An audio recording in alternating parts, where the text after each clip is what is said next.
We've heard quite a bit about free speech. The senator from Rhode Island just gave a long presentation, complete with lots of charts. I'll say a couple of things on free speech.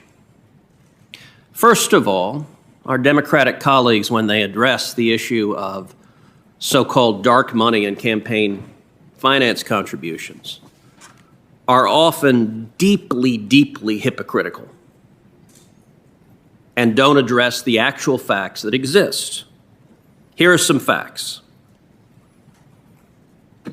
Of the top 20 organizations spending money for political speech in the year 2016, 14 of them gave virtually all of their money to Democrats, and another 3 split their money evenly. So only 3 of the top 20 gave money to Republicans. What did that mean in practice? That meant the top 20 super PAC donors contributed $422 million to Democrats and $189 million to Republicans. Those who give these impassioned speeches against dark money don't mention that their side is funded by dark money with a massive differential. The senator from Rhode Island talked about big corporate powers without acknowledging that the contributions from the Fortune 500 in this presidential election overwhelmingly favor Joe Biden and the Democrats, without acknowledging that the contributions from Wall Street in this election overwhelmingly favor Joe Biden and the Democrats. It's an awful lot of rhetoric about power. But it gets even more interesting when you look at Supreme Court nominations. We just heard an attack on the Federalist Society, a group that I've been a member of for over 25 years. I joined as a law student. It's a group that brings conservatives, libertarians, constitutionalists together to have robust discussions about the Constitution and about the law. What's interesting is nowhere in the Senator Rhode Island's remarks was any reference to a company called Arabella Advisors, which is a for-profit entity that manages nonprofits, including the 1630 Fund and the New Venture Fund. Now, what on earth are those? Those sound like awfully dark and confusing names. Well, according to the Wall Street Journal this Sunday, in the year 2017 and 2018, those entities reported $987.5 million in revenue. That's nearly $1 billion. We heard a lot of thundering indignation at what was described as $250 million of expenditures. In this case, you've got $1 billion. The senator of Rhode Island said that much money, much of which is dark money that we don't know who contributed it, he asked, what are they getting for it? And by the way, one of the things they're getting for it is a group called Demand Justice, a project of those entities, spent $5 million opposing Justice Brett Kavanaugh and has just launched a 7-figure ad buy opposing your confirmation. So all of the great umbrage about the corporate interests are spending dark money is wildly in conflict with the actual facts that the corporate interests that are spending dark money are funding the Democrats by a factor of 3 to 1 or greater. A fact that doesn't ever seem to be acknowledged. But not only that, what was Citizens United about? You know, it's interesting, most people at home, they've heard about Citizens United. They know it makes Democrats very, very upset. But they don't actually know what the case is about. Citizens United concerned whether or not it was legal to make a movie criticizing a politician. Specifically, Citizens United is a small nonprofit organization based here in D.C. that made a movie that was critical of Hillary Clinton. And the Obama Justice Department took the position that it could punish Citizens United for daring to make a movie critical of a politician. The case went all the way to the U.S. Supreme Court. At the oral argument, there was a moment that was truly chilling. Justice Sam Alito asked the Obama Justice Department, Is it your position, under your theory of the case, that the federal government can ban books? And the Obama Justice Department responded, yes. Yes, it is our position that if the books criticize a political candidate, a politician, the federal government can ban books. As far as I'm concerned, that is a terrifying view of the First Amendment. Citizens United was decided 5-4.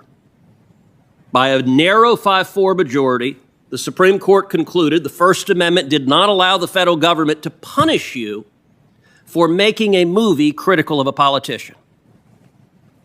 And likewise, that the federal government couldn't ban books. 4 justices dissented. 4 justices were willing to say the federal government can ban books and can ban movies and presumably could ban books as well. When Hillary Clinton was running for president, she explicitly promised every justice she nominated to the court would pledge to overturn Citizens United. By the way, Hillary Clinton said she would demand of her nominee something you have rightly said that this administration has not demanded of you, which is a commitment on any case as to how you will rule. Democrats have shown no compunction in expecting their nominees to make a promise. Here's how I'm going to vote on a pending case. Judicial ethics be damned. Or how about the Second Amendment? We've heard some reference to the Heller decision. Senator from Connecticut yesterday talked about reasonable gun control and gun safety provisions. Well, that, of course, was not what was at stake in the Heller decision. Number one, majority decision in Heller, Justice Scalia's opinion, acknowledges reasonable provisions, things like prohibitions on felons in possession are permissible. Your opinion in the Cantor decision likewise acknowledged that restrictions preventing dangerous criminals from receiving firearms are entirely consistent and permissible under the Second Amendment. But the issue at Heller was much more fundamental. It was whether the Second Amendment protects an individual right to keep and bear arms at all. The vote in Heller was 5-4. By a vote of 5-4, the majority struck down the District of Columbia's total prohibitions on owning an operative firearm in the District of Columbia. The argument of the 4 dissenters was not what our Democratic colleagues talk about here. It wasn't some reasonable gun control provisions are okay. That was not the argument of the dissenters. That question we can actually have a reasonable debate on. Reasonable minds can differ on what the appropriate line should be, what are reasonable laws there, but that was not what was at issue at Heller. The position of the 4 dissenters was the Second Amendment protects no individual right to keep and bear arms whatsoever, but merely a, quote, collective right of the militia, which is fancy lawyer talk for a non-existent right. 4 justices would have ruled that way, 1 vote away. The consequences of the court concluding that there is no individual right under the First Amendment would mean you and I and every American watching this would lose your Second Amendment right. It would mean the federal government, the state government, the city could ban guns entirely, could make it a criminal offense for any one of us to own a firearm. And no individual American would have any judicially cognizable right to challenge that. That is a radical reading of the Constitution. That is effectively erasing the Second Amendment from the Bill of Rights. And Hillary Clinton likewise promised in 2016 that every justice she nominated would commit to voting to overturn Heller. They were big on litmus tests. And Joe Biden, although he refuses to answer just about anything about whether or not he's going to pack the court, he did tell the American people the voters don't deserve to know whether he's going to pack the court. Truly a statement of disrespect and contempt for the voters unusual in our political process.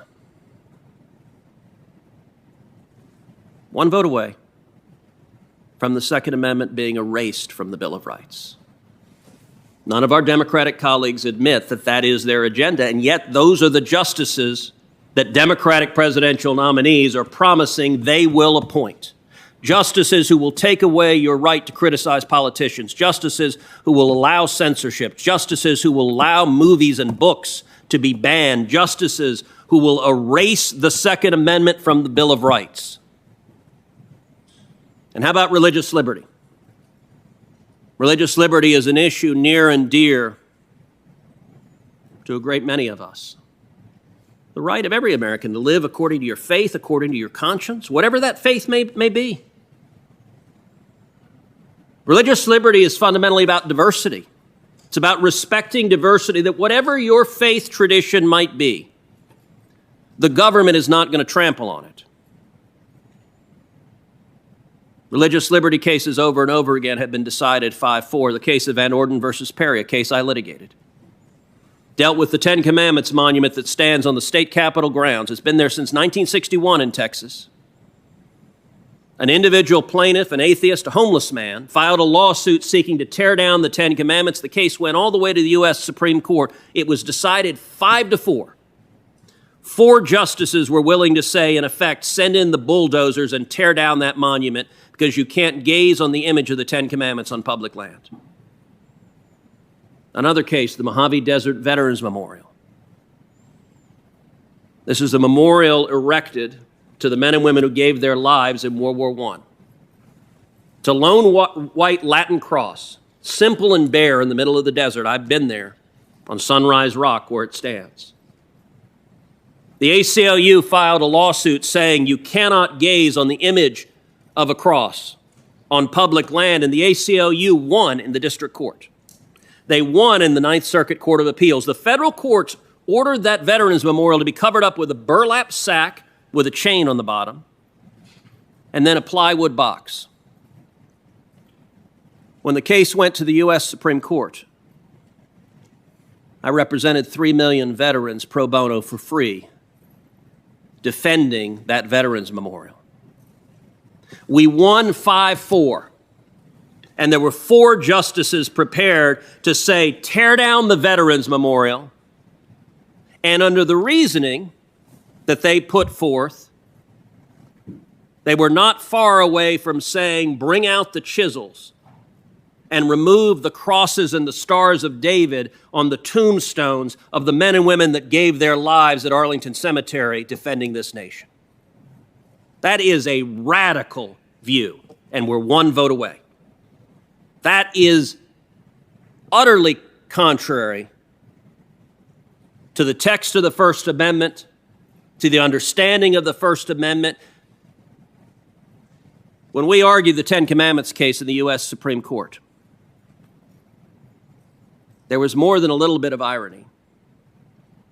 In that, do you know how many times the image of the Ten Commandments appears in the courtroom of the Supreme Court? The answer to that is 43.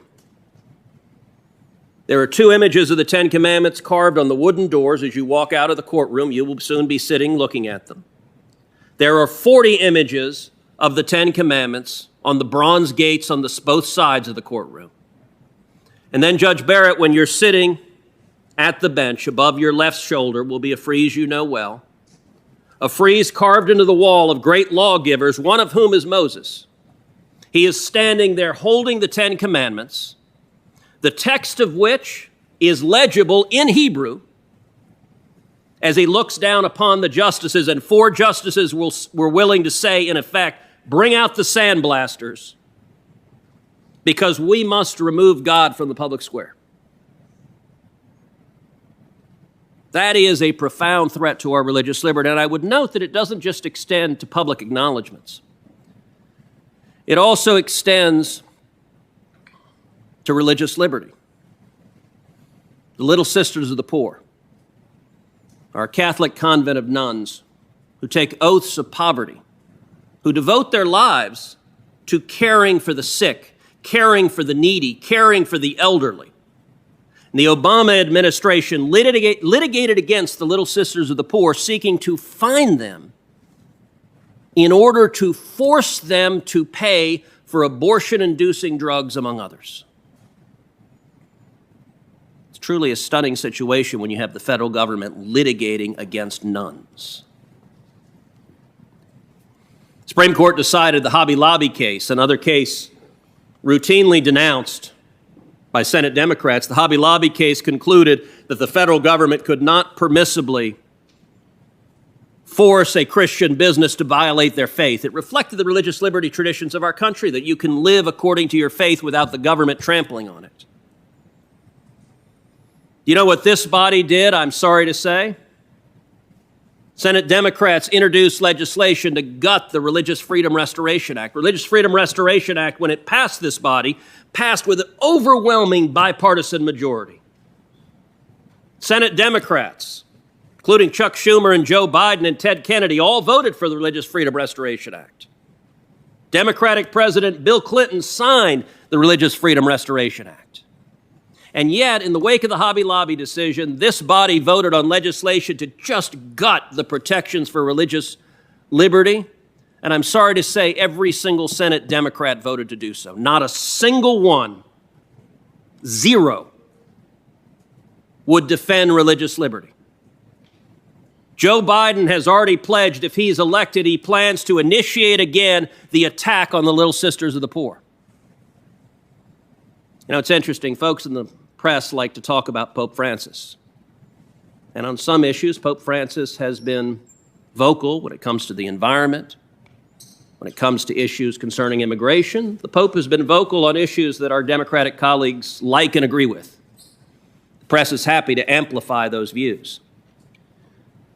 Somehow missing from that amplification is acknowledgement that when the Pope came to the United States in Washington, he went and visited the Little Sisters of the Poor.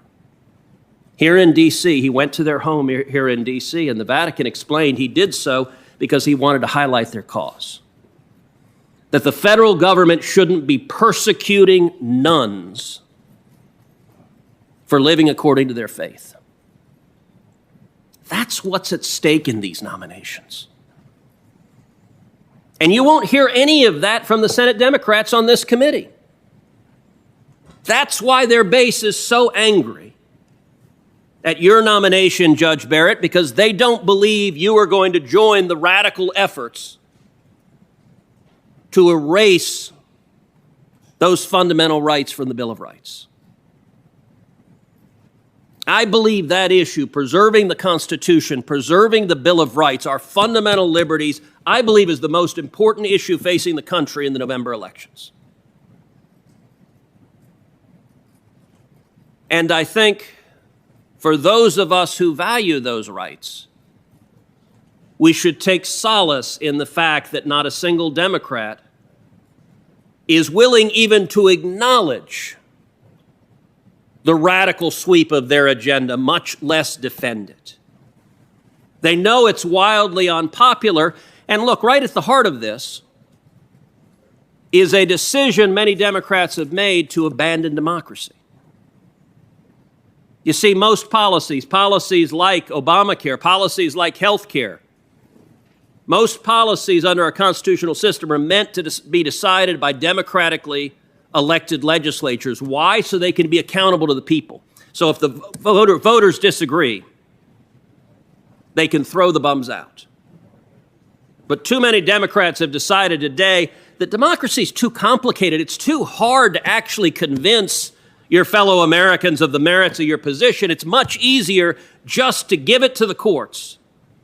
Find 5 lawyers in black robes and let them decree the policy outcome you want, which makes your radical base happy, presumably makes the millions, if not billions, in dark money being spent for Democrats happy, without actually having to justify it to the American people.